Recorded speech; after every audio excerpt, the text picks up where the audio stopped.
ನಾನು ಈಗಲೂ ನಂಗೆ ಇದೇ ಗಾಡಿ ಓಡ್ಸಕ್ಕೆ ಇಷ್ಟ ಟ್ರಾಫಿಕ್ ಅಲ್ಲಿ. ಓಕೆ, ಆರಾಮಾಗಿರುತ್ತೆ, ಆರಾಮಾಗಿ ಎಲ್ಲಿ ಬೇಕಾದ್ರೆ ಪಾರ್ಕ್ ಮಾಡ್ಬೋದು. ಈಗ ಇದನ್ನ ತಗೊಂಡ್ಮೇಲೆ ಟೂ ವೀಲರ್ ಯೂಸೇ ಮಾಡಲ್ಲ, ಒಂದು ತರಕಾರಿ ತರಕ್ ಬಂದ್ರು ಇದನ್ನೇ ತಗೊಂಡೋಗ್ತೀನಿ.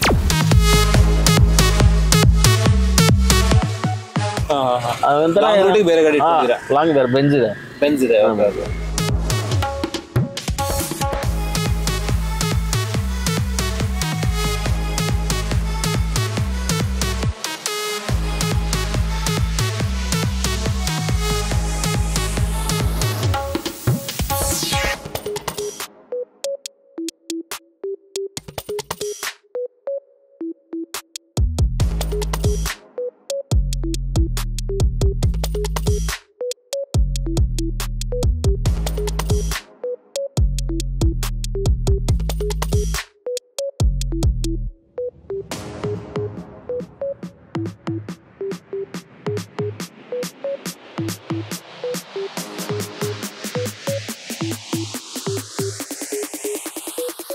ಗಾಡಿನ ಓಡಿಸಿದೀರಾ, ಸೊ ನಿಮ್ಮ ಎಕ್ಸ್ಪೀರಿಯನ್ಸ್ ಏನು? ಜಾಸ್ತಿ ನೀವು ಯೂಸ್ ಮಾಡ್ತೀರಾ, ಇವ್ರು ಯೂಸ್ ಮಾಡ್ತಾರಾ? ನಾನು ಆಕ್ಚುಲಿ ಕೊಡ್ಸಿದ್ ನನಗೆ ಅಂತ, ಆದ್ರೆ ನನಗಿನ ಹೆಚ್ಚು ಅವರೇ ಯೂಸ್ ಮಾಡ್ತಾರೆ. It's very comfortable. 7 years ಇಂದ ಇಟ್ಸ್ ಟೂ ವೀಲರ್. ನಮ್ಮ ಮನೆ ತರಕಾರಿ ತರಕ್ಕೂ ಅದ್ರಲ್ಲೇ ಹೋಗ್ತಾರೆ. ಟೂ ವೀಲರ್ ಇದ್ರು ಯೂಸೇ ಮಾಡಲ್ಲ. It's one of the best car. ನಮ್ಮನೇಲಿ 4 ಕಾರ್ ಇದೆ, ಆದ್ರೆ ಹೆಚ್ಚು ಉಪಯೋಗಿಸೋದು ಇದೇ ಕಾರು. 4 ಪೆಟ್ರೋಲ್ ಕಾರ್ ಬಿಟ್ರೆ ನಿಮಗೆ ಇವಿ ಕಾರೇ ಜಾಸ್ತಿ? ಹೌದು, 4 ಪೆಟ್ರೋಲ್ ಕಾರ್. ಬೆನ್ಸು ಇದೆ, ಆದ್ರೆ ಬೆನ್ಸ್ ತೆಗಿಯಲ್ಲ. We always use every day usage battery car. Okay, ನಿಮ್ಮ ಹೆಸರು ಎಲ್ಲಿ ತಗೊಂಡ್ರು? RC ಕಾರ್ಡ್ ಓನರ್ ನಿಮ್ಮನ್ನ ಮಾಡಿದ್ರು, ಬಟ್ ಓಡಿಸ್ತಾ ಇರೋದು ಅವ್ರು ಅಷ್ಟೇ. ಅವರೇ ಓಡಿಸೋದು, ನಾವು ಓಡಿಸೋದೇ ಇಲ್ಲ, ಬಹಳ ಕಡಿಮೆ. ಬಟ್ ತುಂಬಾ ಚೆನ್ನಾಗಿದೆ. ನಾವು ತುಂಬಾ ಓಡಾಡ್ತೀವಿ ಎವ್ರಿ ಡೇ. ಸೊ ಪ್ರತಿದಿನ ಆಲ್ಮೋಸ್ಟ್ 150 kilometers ಅದು ಓಡಾಡ್ತೀವಿ ಅದ್ರಲ್ಲಿ. ಇಟ್ಸ್ ವೆರಿ ನೈಸ್, ತುಂಬಾ ಚೆನ್ನಾಗಿದೆ. ತುಂಬಾ ಜನ ಹೇಳ್ತಾರೆ ಬ್ಯಾಟ್ರಿ ಕಾರ್ ಹಂಗೆ ಹಿಂಗೆ ಅಂತ. That is very wrong. ನಮ್ಗೆ ಏನು ಪ್ರಾಬ್ಲಮ್ ಆಗಿಲ್ಲ 7 years ಇಂದ. ಸರ್ವಿಸ್ ಅಂತ ನಾವೇನು ಬಿಟ್ಟಿಲ್ಲ, ಅದು ಮಾಮೂಲಿ ರೆಗ್ಯುಲರ್ ಸರ್ವಿಸ್ ಮಾಡಿಸ್ತೀವಿ ಅಷ್ಟೇ. Okay, thank you madam. Thank you. Hi friends, ನೀವು ನೋಡ್ತಾ ಇದ್ದೀರಲ್ಲ E2O, ಮಹೀಂದ್ರ E2O ಗಾಡಿ. ಸೊ ME ಪ್ಲಸ್ ಅಂತ. ಸೊ ಗಾಡಿ ಇದು ಎಷ್ಟು ದಿನ ಆಯಿತು ತೊಗೊಂಡು, ಓನರ್ ಇಲ್ಲೇ ಇದ್ದಾರೆ. ಎಷ್ಟು ರೇಂಜ್ ಮೈಲೇಜ್ ಬರುತ್ತೆ ಪ್ರತಿಯೊಂದು ನಾವು ಅವ್ರನ್ನ ಮಾತಾಡ್ಸಿ ತಿಳ್ಕೊಳ್ಳೋಣ. ಸೊ ಅವ್ರನ್ನೇ ಮಾತಾಡ್ಸೋಣ, ಇಲ್ಲೇ ಇದ್ದಾರೆ. ಸರ್ ನಮಸ್ತೆ. ನಮಸ್ಕಾರ ಸರ್. ಸರ್ ಎಷ್ಟು ದಿನ ಆಯಿತು ಈ ಗಾಡಿ ತೊಗೊಂಡು? ನಾನು ತಗೊಂಡು 2017 ತೊಗೊಂಡಿದ್ದು. 7 years ಆಯ್ತು. 2017, 7 years ಆಯ್ತು. ಓಕೆ, ಅದಾದ್ಮೇಲೆ ಬ್ಯಾಟ್ರಿ ಏನಾದ್ರು ಚೇಂಜ್ ಮಾಡಿಸಿದ್ರಾ? ಇಲ್ಲ ಸರ್, ನಾನು ಚೇಂಜ್ ಮಾಡಿಸಿ ಏನು ಮಾಡಿಸಿಲ್ಲ. ಅವಾಗ ಏನು ಹೊಸದಾಗಿ ಏನು ತೊಗೊಂಡ್ರು ಅದೇ ಅವಾಗಿದೆ ಅಂತ ಅದೇ ಬ್ಯಾಟ್ರಿ. ಎಷ್ಟು ರೇಂಜ್ ಬರುತ್ತೆ ಇದು? ಸ್ಟಾರ್ಟಿಂಗ್ ನಾನು ತೊಗೊಂಡಾಗ 110 kilometers ಇತ್ತು. ಈಗ 89 kilometers ಡ್ರಾಪ್ ಆಗಿದೆ. ಅಲ್ಲ ನಿಯರ್ಲಿ ಅಲ್ಲಿಗೆ 21 kilometers ಡ್ರಾಪ್ ಆಗಿದೆ. ಸ್ಟಾರ್ಟಿಂಗ್ 110 kilometers ಕೊಟ್ಟಿದ್ದು ಗಾಡಿ ಕಂಪ್ನಿ. ಈಗ 89 ಬರುತ್ತೆ. ಫುಲ್ ಚಾರ್ಜ್ ಮಾಡಿದಾಗ 89 ಬರುತ್ತೆ. ಫಸ್ಟ್ 110 ಇತ್ತು, ಈಗ ಡ್ರಾಪ್ ಆಗ್ತಾ ಇದೆ. ಓಕೆ, ಅಂದ್ರೆ 7 years ಆಯ್ತಲ್ಲ? 7 years ಆಯ್ತು. ಪರವಾಗಿಲ್ಲ. ಈಗ ಲೈಫ್ ಬ್ಯಾಟ್ರಿ ವಾರಂಟಿ ಎಷ್ಟು ದಿನ ಕೊಟ್ಟಿದ್ರು ಅವರು?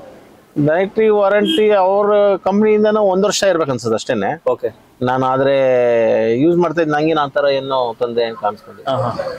ಬಟ್ ಆ ಟೈಮಲ್ಲೆಲ್ಲ ಇರಲಿಲ್ಲ. ಇವಾಗೆಲ್ಲ ಬ್ಯಾಟ್ರಿ 8 ವರ್ಷ ಅಥವಾ 1,50,000 ಸ್ಟಾರ್ಟಿಂಗ್ ಇದು ಲಾಂಚ್ ಆಗಿದೆ ಅವಾಗ. ಇದು ರೇವಾ ಟೇಕ್ ಆಫ್ ಮಾಡಿ ಮಹೀಂದ್ರದವರು ಬಿಟ್ಟಿದ್ರು ಗಾಡಿನ.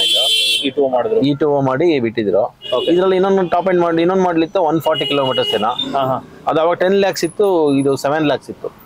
8 lakhs ಸಾರಿ, ಇದು 8 lakhs ಇತ್ತು. 7 lakhs ಸಾರಿ. ಸರ್ ನಿಮ್ಗೆ 7 ವರ್ಷ ಓಡಿಸಿದಿರಾ ಯಾವುದೇ ಪೆಟ್ರೋಲ್ ಹಾಕ್ಸ್ದಂಗೆ, ಹೆಂಗ್ ಅನ್ಸುತ್ತೆ? 8 ಲಕ್ಷ ಇನ್ವೆಸ್ಟ್ ಮಾಡಿದಿರಾ, ಬಟ್ ಕಾರ್ ಮಾತ್ರ ಚಿಕ್ಕದಾಗಿ ಕಾಣಿಸುತ್ತೆ ಈಗ ಬೇರೆ ಕಂಪೇರ್ ಮಾಡಿದ್ರೆ. ಅದೇ 8 ಲಕ್ಷ ಕೊಟ್ರೆ ಬೇರೆ ಕಾರ್ ಒಳ್ಳೆ ಕಾರ್ ಬರುತ್ತೆ. ಬಟ್ ನಿಮ್ಗೆ ಹೆಂಗ್ ಅನ್ಸುತ್ತೆ ಪೆಟ್ರೋಲ್ ಸೇವ್ ಮಾಡಿದಿರಲ್ಲ? ಸರ್ ಸೇವಿಂಗ್ ಇಂತ ಮೇನ್ ಈಗ ಇಷ್ಟ ಜಾಗದಲ್ಲಿ ನಿಲ್ಸಿದೀನಿ. ಎರಡು ಕಂಬದ ಮಧ್ಯದಲ್ಲಿ ನೆರಳಬೇಕು. ಈ ಬಿಸಿಲಲ್ಲಿ ನೆರಳಬೇಕು ನಮ್ಗೆ. ಈ ತರ ಸಂದಿನಲ್ಲಿ ನಿಲ್ಸಿದೀನಿ. ಆ ತರ ಬೇರೆ ಗಾಡಿ ತಗೊಂಡಾಗ ನೀವು ಯಾವ್ದೇ ಕಾರಣಕ್ಕೂ ನಿಲ್ಸಕ್ ಆಗಲ್ಲ. ಲೆಂತ್ ಇರುತ್ತದೆ, ಕಟ್ ಆಗಲ್ಲ, ಇಲ್ಲ ಟಚ್ ಆಗ್ಬಿಡ್ತದೆ. ಪಾರ್ಕಿಂಗ್ ಆಗಲಿ. ಈ ಬೆಂಗಳೂರು ಟ್ರಾಫಿಕ್ಗೆ ನಂದು ತಿಳಿದ ಮಟ್ಟಿಗೆ ದ ಬೆಸ್ಟ್ ಕಾರ್. ಈ ಟ್ರಾಫಿಕ್ ಅಲ್ಲಿ ಕ್ಲಚ್ ಹಾಕಿದ್ರೆ ಇದಿರಲ್ಲ. ಆರಾಮಾಗಿ ಹೋಂಡಾ ಆಕ್ಟಿವಾ ಯಾವ ರೀತಿ ನಾವು ಟೂ ವೀಲರ್ ಓಡಿಸ್ತೀವಿ ಆ ತರ ಆರಾಮಾಗಿ ಓಡಿಸ್ಕೊಂಡು ಹೋಗ್ತಾರೆ. ಮೇಂಟೆನೆನ್ಸ್ ಎಲ್ಲ ಯಾವ ತರ ಬರುತ್ತೆ? ಅಂದ್ರೆ ಖರ್ಚು ಏನಿಲ್ವಲ್ಲ. ಎಂಜಿನ್ ಇಲ್ಲ ಆದ್ಮೇಲೆ ಎಂಜಿನ್ ಎಲ್ಲ ಹಾಕಂಗಿಲ್ಲ, ಏನಿಲ್ಲ. ಬ್ರೇಕ್ ಅಷ್ಟೇ. ಬ್ರೇಕ್ ಏನೇನು ಡೌನ್ ಆಯ್ತು ಅಂದ್ರೆ ಬ್ರೇಕ್ ಫ್ಲೂಯಿಡ್ ಅನ್ನು ಹಾಕ್ಬೇಕು. ಸರ್ವಿಸ್ ಜನರಲ್ ಸರ್ವಿಸ್ ಅವ್ರು ಏನು ಮಾಡಲ್ಲ, ವಾಶ್ ಮಾಡ್ತಾರೆ, ಬ್ರೇಕ್ ಅಡ್ಜಸ್ಟ್ ಮಾಡಿ ನಿಮ್ಗೆ ಗಾಡಿ ಕೊಡ್ತಾರೆ ಅಷ್ಟೇ. ಆಮೇಲೆ ಪವರ್ ಸ್ಟೇರಿಂಗ್ ಇರ್ತದೆ, ಅದನ್ನ ಆಯಿಲ್ ಗಿಲ್ ಇಕ್ಕಿದ್ರೆ ಚೆಕ್ ಮಾಡಿ ಕೊಡ್ತಾರೆ ಅಷ್ಟೇ. ಅದು ಬಿಟ್ಟು ನಿನ್ನ ಮೇಜರ್ ಎಕ್ಸ್ಪೆಂಡಿಚರ್ ನಾನು ಇವತ್ತವರೆಗೂ ಈ ಗಾಡಿಗೆ ಅಂತ ಏನು ಮಾಡಿಲ್ಲ, ಖರ್ಚು ಮಾಡಿಸಿಲ್ಲ. ಮಾಮೂಲಿ ಕ್ಲಚ್ ಮತ್ತೆ ಕ್ಲಚ್ ಇರಲ್ಲ, ಕ್ಲಚ್ ಪೇಟ್ ಇರಲ್ಲ. ಸಾರಿ, ಇದು ಬ್ರೇಕ್ ಅಷ್ಟೇ. ಬ್ರೇಕ್ ಪೇಡ್ ಸಹ ನಾನು ಹಾಕ್ಸಿಲ್ಲ ಅನ್ಸುತ್ತೆ. ಬ್ರೇಕ್ ಪೇಡ್ ಗಾಡಿ ತಗೊಂಡಾಗ ಬ್ರೇಕ್ ಪೇಡ್ ಹಾಕ್ಸಿಲ್ಲ. ಓಕೆ, ಮೋಸ್ಟ್ಲಿ ಡ್ರೈವಿಂಗ್ ಮೇಲೆ ಹೋಗುತ್ತೆ. ನಾವು ರ್ಯಾಶ್ ಆಗಿ ಓಡಿ ರ್ಯಾಶ್ ಆಗಿ ಕೊಡೋದು ಬ್ರೇಕ್ ಪ್ರಾಬ್ಲಮ್. ರೀಜನರೇಟಿವ್ ಇದೆಯಲ್ಲ, ರೀಜನರೇಷನ್ ಇರುತ್ತೆ. ಇವಿ ವೆಹಿಕಲ್ ಏನಂದ್ರೆ ನಾವು ಒಂಥರ ಸ್ಮೂತ್ ಆಗಿ ಹ್ಯಾಂಡಲ್ ಮಾಡ್ಬೇಕಷ್ಟೇ.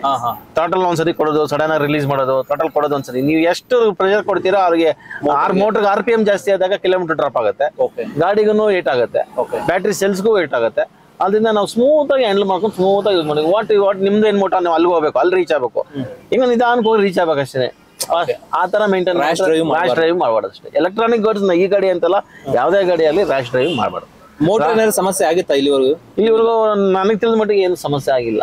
ನಿಮ್ಮ ಹತ್ರ ಏನಾಗಿದೆ ಸಮಸ್ಯೆ? ನನ್ನ ಹತ್ರ ಇವತ್ತಿನವರೆಗೂ ಏನು ಸಮಸ್ಯೆ ಈ ಹೊಸ ಗಾಡಿನೇ ತಗೊಂಡು ಹೊಸ ಗಾಡಿ 7 ವರ್ಷ ಓಡಿಸಿದ್ರಾ? 7 ವರ್ಷ. ಎಷ್ಟು ಕಿಲೋಮೀಟರ್ ಓಡಿಸಿದ್ರಾ ಸರ್? ನಾನು ಒಂದು 60,000 ಓಡಿಸಿದ್ದೀನಿ. 60,000 60.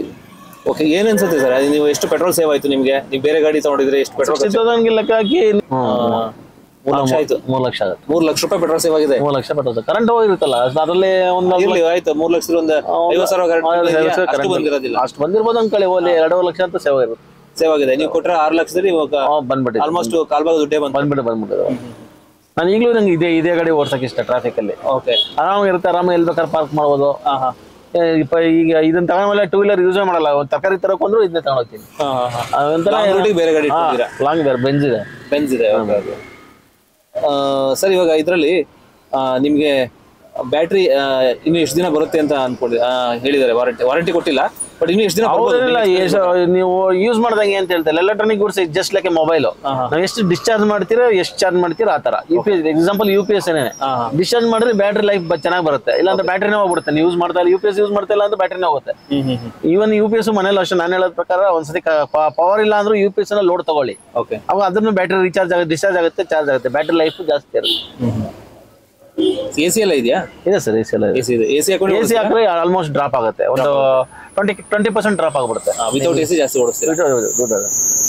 ಏನ್ ಕೆಲಸ ಮಾಡ್ತಾರೆ? Business sir? Business sir, school ನಡೆಸ್ತೀನಿ. ಸ್ಕೂಲ್ ನಡೆಸ್ತೀರಾ? ಸೊ ಲೋಕಲ್ ಓಡಾಡ್ಲಿಕ್ಕೆಲ್ಲ ತುಂಬಾ ಕಂಫರ್ಟ್ ಆಗಿದೆ. ಓಕೆ ಸರ್, ಏನ್ ಅನ್ಸುತ್ತೆ? ಕೆಲವರು ಎಲೆಕ್ಟ್ರಿಕ್ ವೆಹಿಕಲ್ ಅಂದ್ರೆ ಸ್ವಲ್ಪ ಭಯ ಆಗಿರುತ್ತೆ, ಏನೋ ಅದು ಆಗುತ್ತೆ ಇದಾಗುತ್ತೆ ಅಂತ. ಸೊ ನೀವು 7 ವರ್ಷ ನಿಮ್ಮ ಸರ್ವಿಸ್. ಹೌದು, ಬ್ರಾಂಡೆಡ್ ವೆಹಿಕಲ್ಸ್ ತಗೊಂಡಾಗ ಅದು ನನಗೆ ಸಮಸ್ಯೆ ಬರಲ್ಲ. ಮೇನ್ ಅಂದ್ರೆ ಎಲೆಕ್ಟ್ರಾನಿಕ್ ಗೂಡ್ಸ್ ಅಲ್ಲಿ ಏನಂದ್ರೆ ಕ್ವಾಲಿಟಿ ಇರಬೇಕು. ಕ್ವಾಲಿಟಿ ಆಫ್ ದ ಮೆಟೀರಿಯಲ್ ಅಂದ್ರೆ ಕಾಪರ್ ವೈರಿಂಗ್ ಮೆಟೀರಿಯಲ್ ಏನು ಯೂಸ್ ಮಾಡಿರ್ತಾರೋ ಅದು ಮೇನ್ ಇರುತ್ತೆ. ಓಕೆ, ಅಕಸ್ಮಾತ್ ನಿಮ್ಗೆ ಏನಾದ್ರು ಈ ಗಾಡಿ ಓಡಿಸ್ಬೇಕಾದ್ರೆ ನಿಮ್ಗೆ ಎಲ್ಲಾದ್ರೂ ಒಂದು ಏನಪ್ಪಾ ಸ್ಮೋಕ್ ಸ್ಮೆಲ್ ಆಗ್ಲಿ, ಏನೋ ಸುಟ್ಟಿರೋ ಸ್ಮೆಲ್ ಆಗ್ಲಿ, ಫಸ್ಟ್ ಪವರ್ ಆಫ್ ಮಾಡಿ ನಿಲ್ಸ್ಬಿಡಿ ಗಾಡಿ. ಓಕೆ, ಗಾಡಿ ಓಡಿಸ್ಬೇಕಾದ್ರೆ ನೀವ್ ಏನೇ ಆಗ್ಲಿ ಪವರ್ ಆಫ್ ನಿಲ್ಸ್ಬಿಡಿ. ನೀವು ಮುಂದೆ ಕಂಟಿನ್ಯೂ ಮಾಡಬೇಡಿ, ಅವ್ನು ಕರ್ಸ್ಬಿಟ್ಟು ಕಂಟಿನ್ಯೂ ಮಾಡಿ. ನನ್ನ ಸೇಮ್ ಸಜೆಷನ್. ಇಲ್ಲಾಂದ್ರೆ ಎಲ್ಲ ಎಲೆಕ್ಟ್ರಿಕಲ್ ಮಿಲ್ಟ್ ಆಗಿದ ತಕ್ಷಣ ಏನಾಗುತ್ತೆ, ಬೆಂಕಿ ಎತ್ಕೊಂಡ್ಬಿಡುತ್ತೆ. ಹೀಟಾಗಿ ಏನಾಗುತ್ತೆ, ಬೆಂಕಿ ಎತ್ಕೊಂಡ್ಬಿಡುತ್ತೆ. ಈ ಮೊನ್ನೆ ಪಾರ್ಕಿಂಗ್ ಅಲ್ಲಿ ಒಂದು 2 ವೀಲರ್ ನೋಡೋದಲ್ಲ ವಾಟ್ಸ್ಆಪ್ ಅಲ್ಲಿ. ಹೌದು, ತುಂಬಾ ಇದೆ ಬಿಡಿ. ನಾನೇ ಎಷ್ಟೋ ಒಂದು ವಿಡಿಯೋ ಮಾಡಿದ್ದೀನಿ. ಹೌದು, ಆ ತರ ಪ್ರಾಬ್ಲಮ್ಗಳು ಆಗುತ್ತೆ ಕಂಪನಿ ಗಾಡಿಗಳು. ಆಮೇಲೆ ಎಲೆಕ್ಟ್ರಾನಿಕ್ ಆದಷ್ಟು ಶೇಡ್ ಅಲ್ಲಿ ನಿಲ್ಸ್ಕೊಳ್ಳಿ. ಬಿಸಿಲಲ್ಲಿ ಗಾಡಿ ಹೀಟ್ ಆಗಲ್ಲ.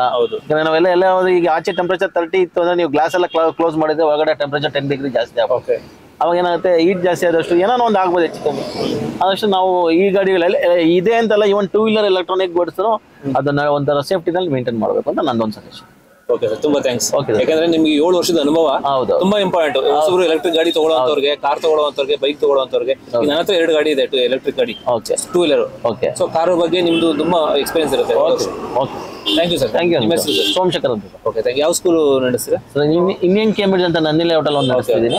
ಮಾಲ್ಗಾಳದಲ್ಲಿ ಅರವಿಂದ್ ವಿದ್ಯಾ ಮಂದಿರ ಅಂತ 2 school. Okay sir, thank you. Thank you sir. ಇದು 2 ಡೋರ್ ಇದೆ ಇಲ್ಲಿ? ಹೌದು ಸರ್, 2 ಡೋರ್ ಇದೆ. ಹಿಂದೆಗಡೆ ಬ್ಯಾಕ್ ಸೈಡ್ ಡೋರ್ ಇಲ್ಲ? ಇಲ್ಲಿ ತೆಗೀರಿ. ಓಕೆ, ಇಲ್ಲಿ 3 ಜನ ಕುತ್ಕೋಬಹುದು, ಆರಾಮಾಗಿ ಕುತ್ಕೋಬಹುದು. ಈಗ 5 ಜನ ಬಂದಿದೀವಿ ಟೋಟಲ್ ನಾವು ಈ ಕಾರಲ್ಲಿ. ಅಲ್ಲಿ 3 ಜನ, ಅಲ್ಲಿ 2. ಸೊ ಇಲ್ಲಿ ಸ್ವಲ್ಪ ಡಿಕ್ಕಿ ಸ್ಪೇಸ್ ಇದೆ, ಅದು ಓಪನ್ ಮಾಡ್ತೀನಿ. ಇಲ್ಲಿ ಸ್ಪೇಸ್ ಚೆನ್ನಾಗಿದೆ, ಆರಾಮಾಗಿ ಚೆನ್ನಾಗಿದೆ. ಸ್ಪೇಸ್ ಮಾತ್ರ ಚೆನ್ನಾಗಿದೆ ಎಲ್ಲ ಗಾಡಿಗಿಂತ.